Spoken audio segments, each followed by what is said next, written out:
If you're looking for an easy way to remove and delete your saved and universal blocks inside ClickFunnels 2.0, I am here with some great news.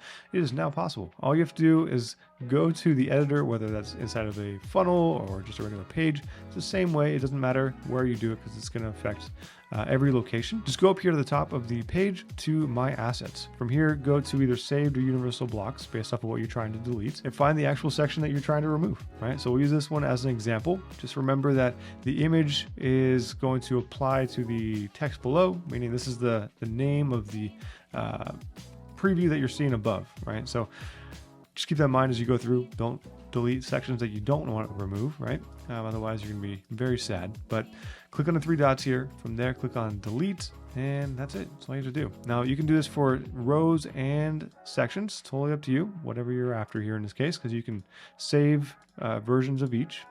There you go. But it's the same process. Just go to the three dots for that particular row, and then go to the delete button right here.